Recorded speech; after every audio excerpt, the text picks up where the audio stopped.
وَكَلْبُهُمْ بَاسِطٌ ذِرَاعَیہِ بِالْوَسِیدِ، ان کا کتا غار کے دھانے پر بازوؤں کو پھیلا کے بیٹھا ہے۔ یا اللہ، قرآن تو ہدایت کی کتاب ہے، سراسر ہدایت، لفظ لفظ ہدایت، حرف حرف ہدایت۔ تو کتے کے بیٹھنے کے سٹائل کو تو نے قرآن میں بیان کیا، تو اس میں ہمارے لیے کیا ہدایت ہے؟ کہا یہی تو بتانا چاہتا ہوں کہ ذات کا کتا بھی ہو، سنگ جڑ جائے ولیوں کے، اور ولیوں کے دروازے پر بیٹھ کے پہرا دینے لگ جائے، اور کسی کام آ جائے مشت خاک، تو وہ کتا اتنا قابل ذکر ہو جاتا ہے کہ اس کے بیٹھنے کے سٹائل کو رب رب ہو کے بیان کرتا ہے۔ تو کہا تم تو انسان ہو، اگر تم محمد عربی کے در کے نوکر بن جاؤ تو کیا عزتیں دوں گا تمہیں، کیا شانیں تمہیں نصیب ہوں گی۔ تو یہاں یہ دیکھا جاتا ہے کہ ان کی راہوں کے کام کون آتا ہے، ان کے راستے کا مسافر کون ہے، ان کے دین کے لیے اپنے آپ کو پیش کون کرتا ہے، ان کی خدمت اور نوکری کے لیے اپنی مشت خاک کو ان کی راہوں میں بچھاتا کون ہے۔ اور اگر ہم ساری زندگی اپنی خواہش سے گزار دیں اور ان کے دین کے لیے ہم نے کچھ نہ کیا ہو، تو پھر ہم دیکھیں کہ ہم کھڑے کہاں ہیں۔ اقدس تیرے پاؤں میں نہ کوئی کانٹا نہ کوئی زخم، پھر کیوں ہاتھ میں پرچم اسلام لیا تھا۔ اللہ تعالیٰ جل شانہ کی نعمتیں، اس کی کرم نوازی ہمارے اوپر پہم برسیں، لیکن ہم اس کے شکر گزار بندے نہ ہوں، نماز پڑھنا ہمارے لیے بوجھل بن جائے۔ تو کہا پھر گھوڑے اچھے ہیں، وہ اللہ کی راہ میں چلتے تو ہیں، کام تو آتے ہیں۔ کہا ان الانسان لربہ لکنود، بے شک انسان اپنے رب کا ناشکر ہے۔ اس زمین کو ارض کنود کہتے ہیں کہ جہاں کچھ نہ اگتا ہو، بنجر زمین، جہاں نہ سبزہ اگتا ہو کہ جانور چارہ کھا سکیں، نہ کوئی درخت اگتا ہو جس سے کوئی سایہ لیا جا سکے، نہ کوئی ایسا درخت اگتا ہو جس سے کوئی پھل حاصل کیا جا سکے، نہ شجرے سایہ دار دیتی ہو جو زمین، نہ شجرے پھلدار دیتی ہو جو زمین، نہ کسی جانور کے چارے کی ضرورت کو پیش کرتی ہو جو زمین، اس کو کہتے ہیں ارض کنود۔ وہ بنجر شخص جو انسانیت کے لیے نفع بخش نہیں ہے، لوگوں کے لیے خیر کا سبب نہیں ہے، انسانیت کے لیے نافع نہیں ہے اس کا وجود، تو وہ کنود ہے، وہ کسی کام کا نہیں ہے، وہ بنجر ہے۔ اللہ کہتا ہے اس بنجر انسان سے میرے محبوب کے غلاموں کے گھوڑے اچھے ہیں۔ اصحاب کہف کی غار کے دروازے پر بیٹھا ہوا کتا اچھا ہے، تو ہمیں پسند ہیں جو اس کے راستے میں کام آتے ہیں۔ میں اور آپ دیکھیں کہ ہم کہیں بنجر تو نہیں ہیں، ہم انسانیت کے لیے نافع ہیں، یا ہمارا وجود اس دھرتی کے لیے بوجھ ہے، ہم لوگوں کے لیے ضرر کا سبب ہے، جہاں سے گزرے لوگ تکلیف محسوس کرتے ہیں، کبھی کسی کی غیبت کی، کبھی کسی کی عزت اچھالی، کبھی کسی کی ماں بہن اور بیٹی کی آبرو پہ گلی محلے میں بیٹھ کے آوارہ لوگوں کی طرح باتیں چھیڑ دی، کبھی ہم کسی کی تکلیف کا سبب اور ذریعہ بنے۔ ہم یہ دیکھیں کسی کے لیے اذیت کا سبب تو نہیں ہے، بلکہ میرے حضور نے ارشاد فرمایا ایک وصیت کرتے ہوئے کہ خیر کی چابی بن جا، شر کا تالا بن جا، تیرے وجود کی وجہ سے خیر پھوٹے، جدھر سے گزرتا جائے روشنیاں پھیلتی چلی جائیں، نور بانٹتا جائے، انسانیت کے لیے نفع بخش ہو تیرا وجود، نہ یہ کہ تیرا وجود لوگوں کے لیے اذیت کا ذریعہ ہو، حتیٰ کہ تیرے لیے کسی کی زبان سے خیر کے کلمے نہ نکلیں۔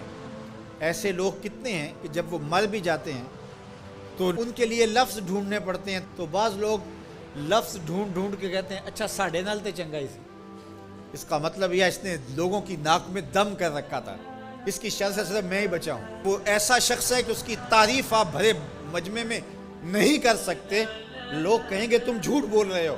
اور کتنا خوش بخت اور خوش نصیب شخص ہے کہ جب وہ اس دھرتی کو چھوڑتا ہے تو زمین کی مٹی بھی روتی ہے، در و دیوار بھی اشک بہاتے ہیں، اور زمانہ کہتا ہے کہ یہ تو چراغاں تھا، یہ تو نور تھا بزم عالم کا، اس کے دم سے روشنیاں تھیں۔ یہ کیا گیا کہ زندگی کی ساری رونقیں ماند پڑ گئی، گویا روشنیاں بجھ گئی اس کے جانے سے۔ تو خیر کا سبب اور خیر کا ذریعہ بنو، نہ کہ برائی کا ذریعہ بنو۔ جو جانور صرف اپنے بچے کے دودھ کو پورا کر سکتے ہیں، ان کا دودھ ان کے بچوں کے لیے ہی ہوتا ہے، لیکن جن جانوروں کا دودھ ان کے بچوں کی ضرورت سے زیادہ ہوتا ہے، تو وہ انسانیت کے لیے اپنا دودھ بانٹتے ہیں، اور اس کا دودھ اوروں کے لیے جائز اور حلال رکھا گیا ہے۔ بھینس کا دودھ، اونٹنی کا دودھ اس کے اپنے بچوں کی ضرورت سے زیادہ اللہ نے دیا ہوتا ہے، تو وہ جانور بھی اوروں کو بانٹتا ہے۔ تو انسان کو اللہ نے اگر اس کی ضرورت سے زیادہ دیا تو وہ اگر نہ بانٹے تو وہ جانوروں سے بھی برا ہے۔ اس کو خیر بانٹنی چاہیے، طبیعت کے اندر بخل نہیں ہونا چاہیے، طبیعت کے اندر فیاضی، سخاوت ہونی چاہیے۔ اللہ کے محبوب علیہ السلام نے فرمایا سخی اللہ کے بھی قریب ہے، لوگوں کے بھی قریب ہے، جنت کے بھی قریب ہے، ہاں دوزخ سے دور ہے۔ اور پھر فرمایا کہ بخیل لوگوں سے بھی دور ہے، اللہ سے بھی دور ہے، جنت سے بھی دور ہے، ہاں جہنم کے بڑا نیڑے ہے۔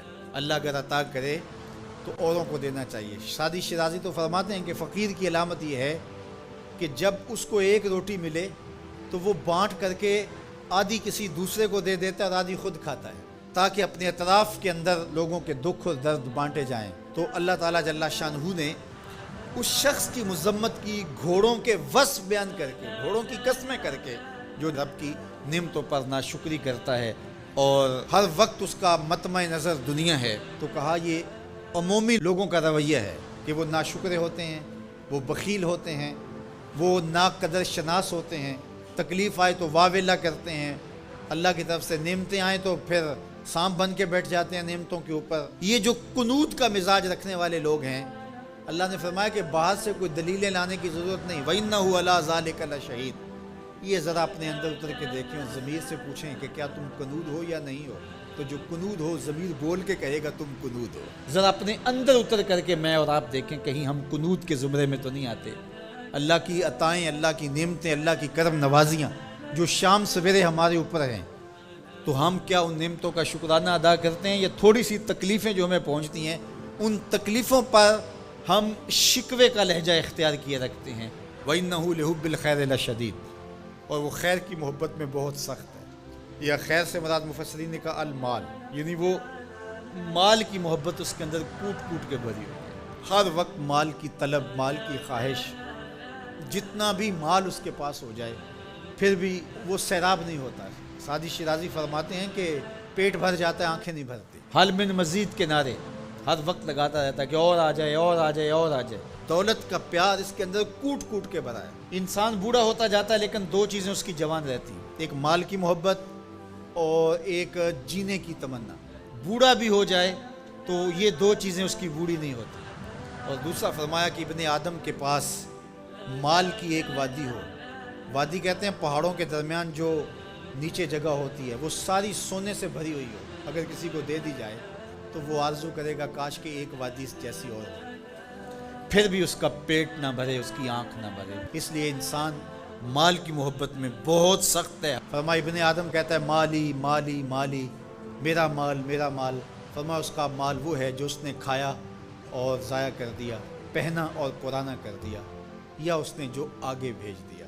فرمایا باقی اس کا نہیں ہے، باقی وارثوں کا ہے، اور وہ کفن بھی میلا نہیں ہونے دیں گے، بانٹ لیں گے۔ جاندی واری ڈرونا بنے ہوتے، ہاتھ نہ لاندے ڈر دے، جنہ لئی تو پاپ کمایا جو کتھے نہیں تیرے کر دے۔ وہ میاں صاحب اپنے لہجے میں بڑی خوبصورت بات کہہ گئے، بہت خوبصورت ہے کہ بڈھا بہ کے سوچاں سوچے میں مالک ہاں کردہ، بڈھا بہ کے سوچاں سوچے میں مالک ہاں کردہ، کر دے بہ کے کرن سلاواں بڈھا کیوں نہیں مرتا۔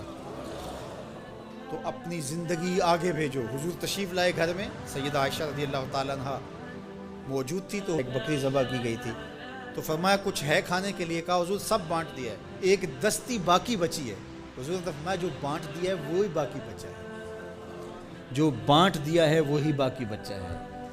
تو جو انسان آگے بھیج دیتا ہے، اللہ کی راہ میں خرچ کر دیتا ہے، لیکن بہرحال یہ تو تھوڑے لوگوں کو راز معلوم ہوتا ہے، اور یہ طبع میں چیز راسخ ہو جائے یہ تو چند لوگوں کا مقصوم ہوتی ہے۔